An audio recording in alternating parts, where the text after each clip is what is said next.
Hello friends, आपल्या सर्वांची आवडती मालिका आनंदी या मालिकेच्या आजच्या सोमवार 10 ऑगस्टच्या एपिसोडमध्ये एकानंतर एक धमाकेदार ट्विस्ट आले आहेत. फ्रेंड्स, आजचा एपिसोड खूप भारी होता. मग नेमकं घडलंय तरी काय? तर आजच्या एपिसोडमध्ये युगंधरसुद्धा आनंदीवर खूप चिडला.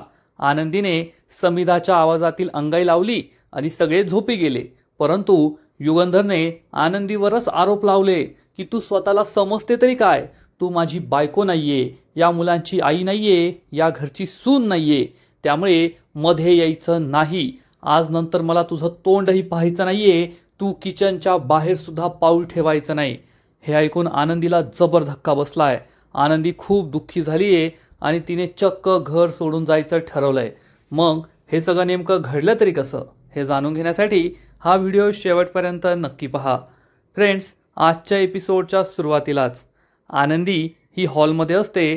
तेवढ्यात छाया तेथे येते आणि आनंदीला म्हणते, आनंदीताई, खरंच तुमचं मन किती मोठं आहे. तुम्हाला एवढा त्रास होतोय, पण स्वतःच्या त्रासाचा विचार न करता तुम्ही सगळ्यांच्या त्रासाचा विचार करताय. आणि तुम्ही समिधाताईंना जी आर्त हाक मारली आहे ना, ती हाक नक्कीच ऐकली जाईल. एका आईला नक्कीच तुमची हाक ऐकू येईल. तेव्हा आनंदी विचारते, छायाताई, मी तुम्हाला जे सांगितलं ते तुम्ही केलंत का? छाया हो म्हणते आणि छायाने मालक साहेबांचा मोबाईल आणि स्पीकर आणलेला असतो आणि ती हा स्पीकर ऑन करते. आणि हा स्पीकर ऑन करताच जेव्हा युगंधरने समिधाच्या आवाजातील एक अंगाई रेकॉर्ड करून ठेवली होती, ती अंगाई प्ले होते. आणि ही अंगाई सर्वात आधी युगंधरच्या कानांवर जाते आणि युगंधरला आश्चर्याचा धक्काच बसतो.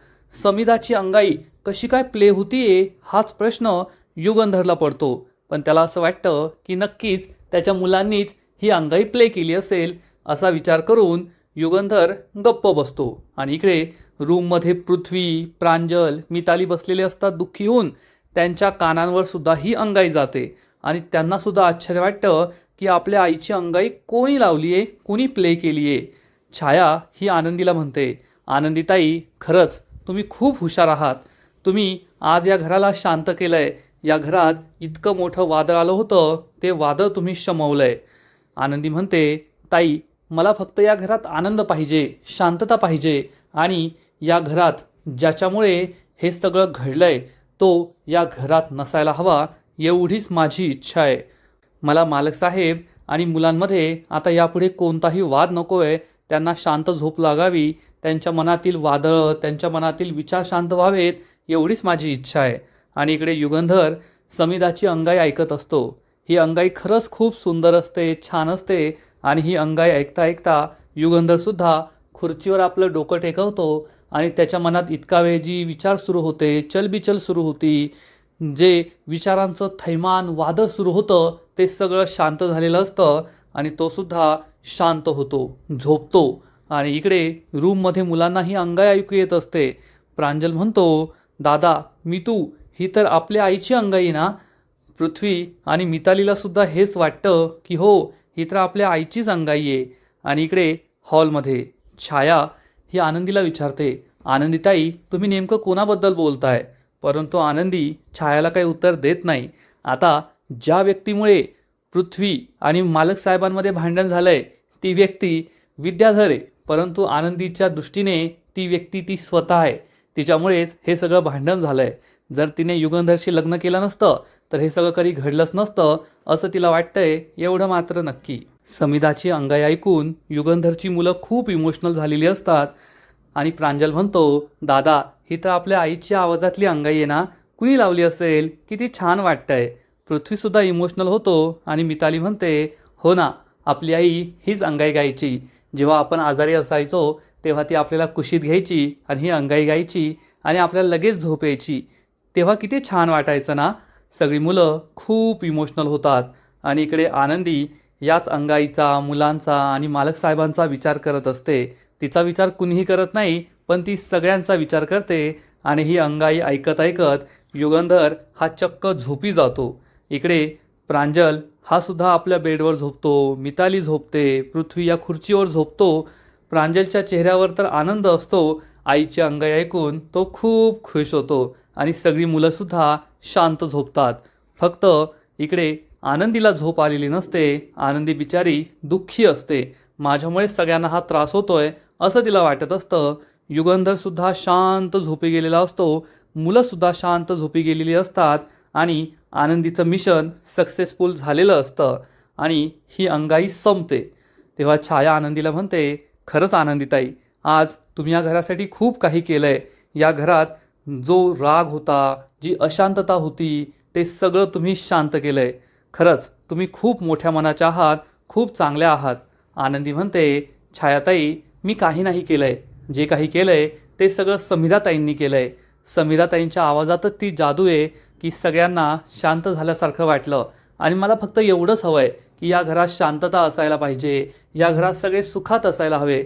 मालक साहेब आणि मुलांमध्ये जे वाद होत आहे ते संपायला हवेत आणि ज्या व्यक्तीमुळे या घरात हे वाद होत आहे तो व्यक्ती आता या घरात नको आहे. छाया विचारते, तुम्हाला नेमकं काय म्हणायचं आहे? कोणत्या व्यक्तीबद्दल तुम्ही बोलताय? आनंदी सांगते, छायाताई, ते मी आता नाही सांगणार. कारण जोपर्यंत तो व्यक्ती या घरात आहे तोपर्यंत मालकसाहेब आणि मुलांमधील भांडण काही मिटणार नाही आहे. कारण त्या व्यक्तीला पाहताच त्यांना पुन्हा पुन्हा त्या घटनेची आठवण येत राहील. त्यामुळे त्या व्यक्तीला या घराबाहेर जावंच लागेल. छायाला खूप भीती वाटते. छायाच्या मनातसुद्धा तीच शंका येते की आनंदी स्वतःलाच यासाठी जबाबदार धरतीये आणि आता आनंदी खरंच हे घर सोडून जाईल का हे पाहावं लागेल. आणि मग दुसरा दिवस उजाडतो. आरती आणि आर्ची या दोघी त्यांच्या घरी असतात. आरती खूप टेन्शनमध्ये असते. एरझऱ्या मारत असते आणि तिला पाहून आर्चीला सुद्धा टेन्शन येतं. आर्ची म्हणते, आरतीताई, ये बस येथे, एवढं काय टेन्शन घेतीये?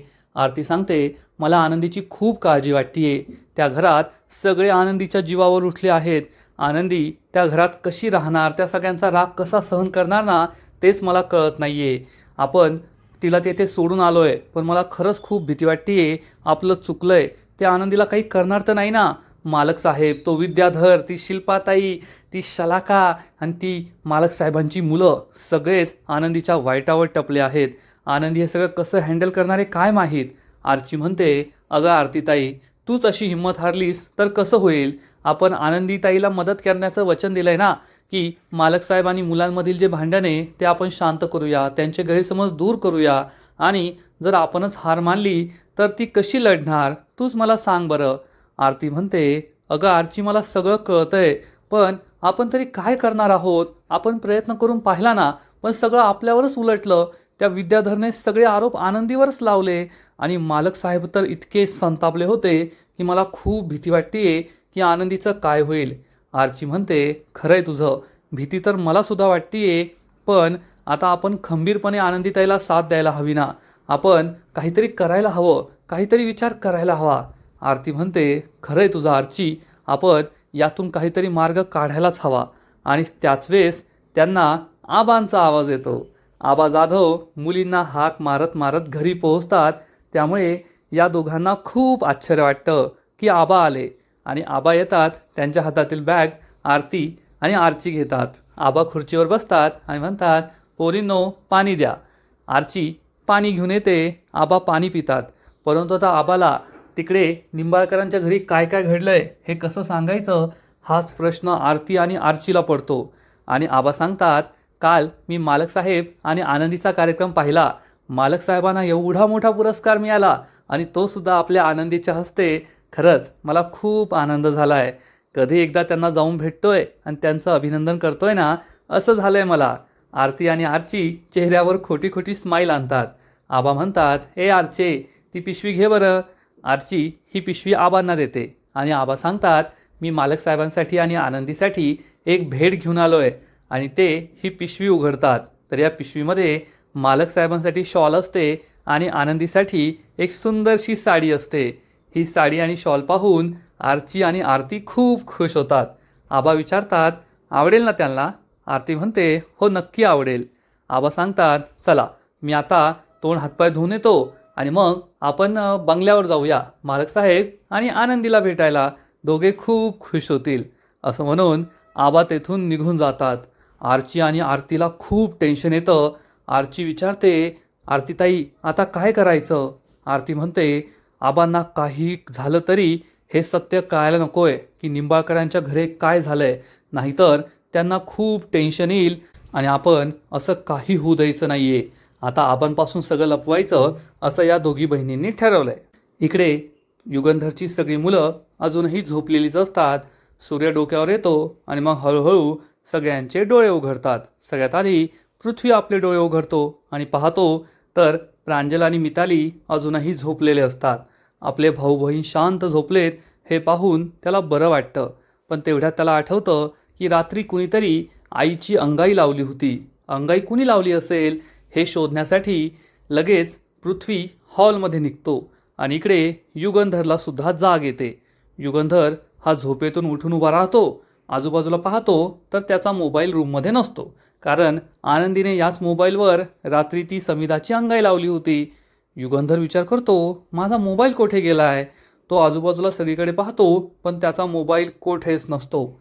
इकडे आनंदी हॉलमध्ये देवासमोर हात जोडून उभी असते आणि देवाला प्रार्थना करते, देवा सगळं काही ठीक होऊ दे आणि मालक साहेब मुलांमध्ये जे काही वाद आहेत ते वाद मिटू दे. माझ्यामुळे आता या घरात कोणताही वाद नको आहे. सध्या या घरात जी शांतता आहे ना, अशी शांतता नेहमी राहू दे असं म्हणून आनंदी देवासमोर हात जोडते. तेवढ्यात युगंधर हॉलमध्ये येतो. त्याला दिसतं की टेबलवर माझा मोबाईल ठेवलाय आणि त्याच्या बाजूला स्पीकरसुद्धा आहे.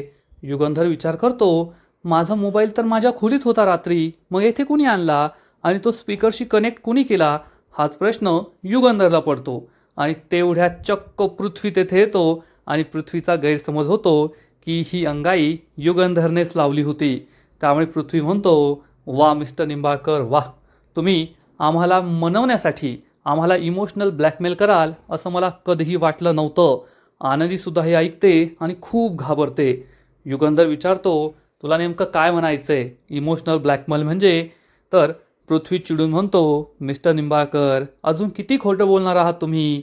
तुम्हाला असं वाटलं की आम्ही तुम्हाला काही माफ करणार नाही आहे, त्यामुळे तुम्ही आमच्या आईच्या आठवणींचा सहारा घेतला आणि आमच्या आईच्या आवाजातील अंगाई रात्री या स्पीकरवर या मोबाईलवरून प्ले केली. तुम्हाला असं वाटलं की मुलं आईचा आवाज ऐकून इमोशनल होतील आणि तुम्हाला माफ करतील. पण मिस्टर निंबाळकर आम्ही तुम्हाला कधीच माफ करणार नाही. युगंधर सांगतो, पृथ्वी तुझा काहीतरी गैरसमज होतोय. मला सुद्धा माहीत नव्हतं की माझा मोबाईल येथे, आत्ता मी येथे आलोय. पृथ्वी म्हणतो, किती खोटं बोलणार आहात. आधी लग्न केलं नाही असं खोटं बोलला आणि आता ही अंगाई लावली नाही असं खोटं बोलताय.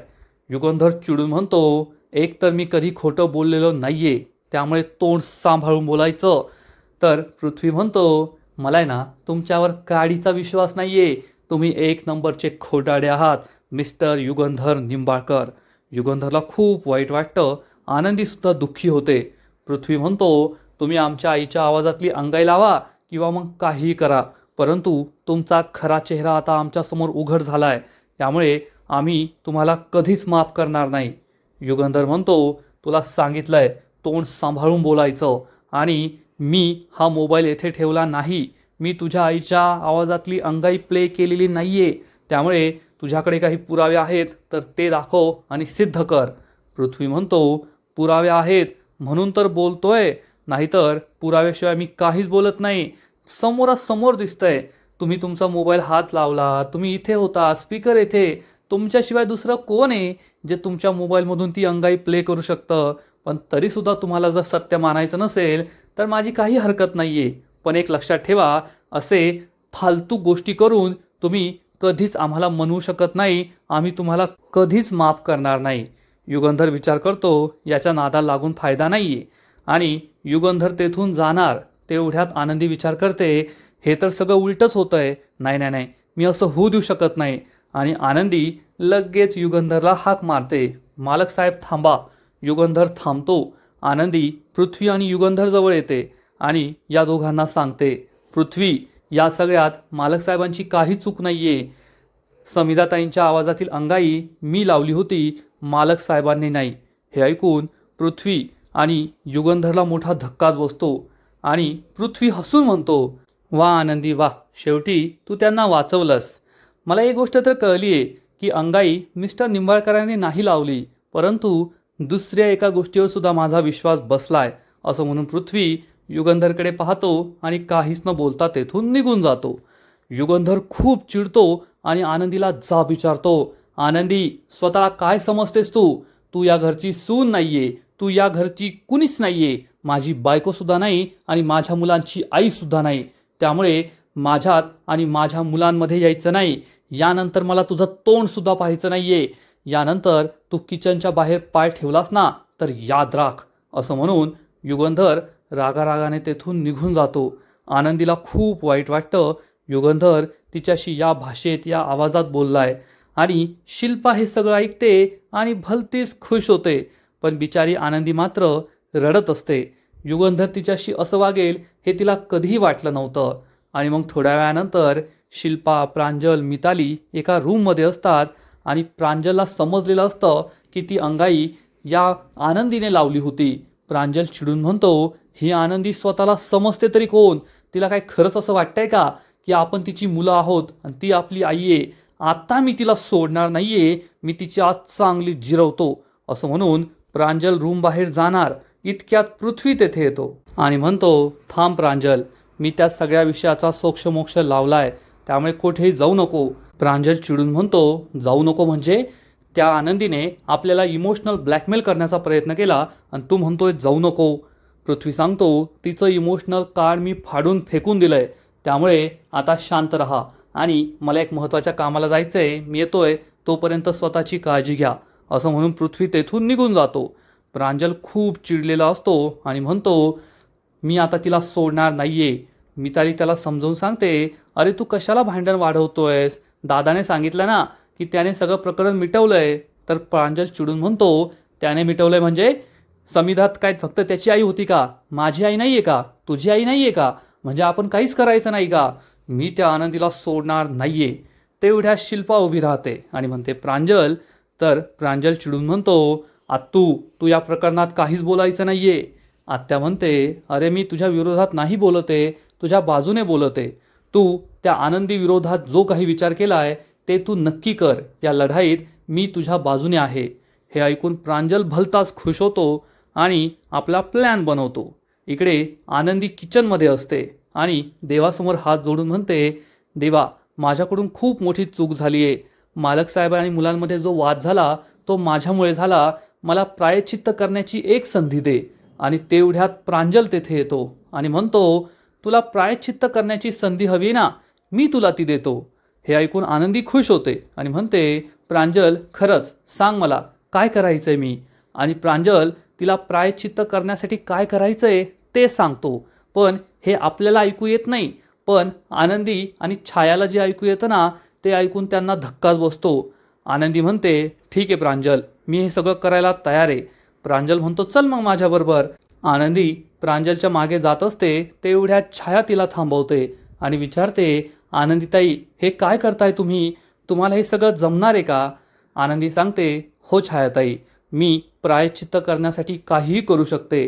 छाया तिला समजावून सांगते, पण मालक साहेबांनी तुम्हाला ठणकावून सांगितलंय किचनच्या बाहेर पाऊल ठेवायचं नाही. जर त्यांनी तुम्हाला किचनच्या बाहेर पाहिलं तर ते तुमच्यावर खूप चिडतील, भडकतील.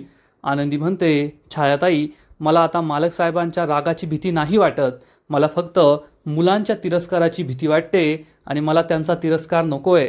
त्यांचा तिरस्कार कमी करण्यासाठी मी हे सगळं करायला तयार आहे.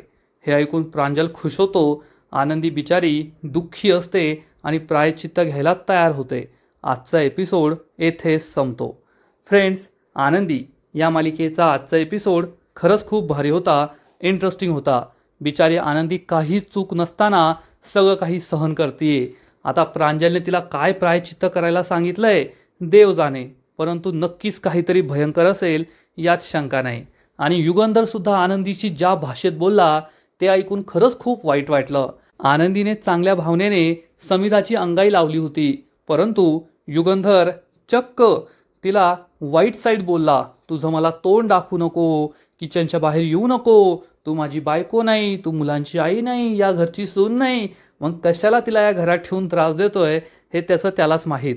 खरंच युगंधरचा आज रागाला यात शंका नाही. फ्रेंड्स, या मालिकेचा आजचा एपिसोड तर खूप भारी होता, पण पुढील एपिसोड आणखीन धमाकेदार असणारे, आणखीन मोठा ट्विस्ट या मालिकेत येणारे. मग नेमकं घडणार तरी काय? तर आनंदी मालिकेच्या पुढील एपिसोडमध्ये आपण पाहू की प्रांजलने आनंदीला असं काही प्रायश्चित्त करायला लावलं असेल ज्यामुळे युगंधर आनंदीवर आणखीनच चिडणार आणि मग आनंदी चक्क घर सोडून जाण्याचा निर्णय घेईल. जेव्हा रात्री घरातील सगळेजण झोपलेले असतील तेव्हा आनंदी युगंधरच्या रूममध्ये येईल, त्याला शेवटचा नमस्कार करणार आणि तो झोपेत असताना त्याला सांगेल, मालक साहेब मी हे घर सोडून चालली आहे, माझ्यामुळे तुमच्यात आणि मुलांमध्ये वाद होत आहे, ते मला नको आहे. आणि मग आनंदी ही घर सोडून बाहेर पडणार, घराच्या बाहेर पडणार आणि त्याच वेळेस तुळशीमाय तिला थांबवणार, तिच्या साडीचा पदर तुळशीमाय पकडणार. मग आता पुढे काय होईल हे पाहायला मजा येईल. तर फ्रेंड्स, तुम्हाला सुद्धा आनंदी मालिका आवडते का? आजचा एपिसोड आवडला का? नक्कीच कमेंट करून सांगा. आणि या मालिकेचे असेच नवीन नवीन एपिसोड, नवीन नवीन अपडेट सर्वात आधी पाहण्यासाठी व्हिडिओला लाईक करा, शेअर करा, चॅनलला सबस्क्राईब करून बेल आयकॉनवर क्लिक करा. म्हणजे या मालिकेचे नवीन नवीन एपिसोड तुम्हाला सर्वात आधी पाहायला मिळतील. खूप खूप खूप धन्यवाद.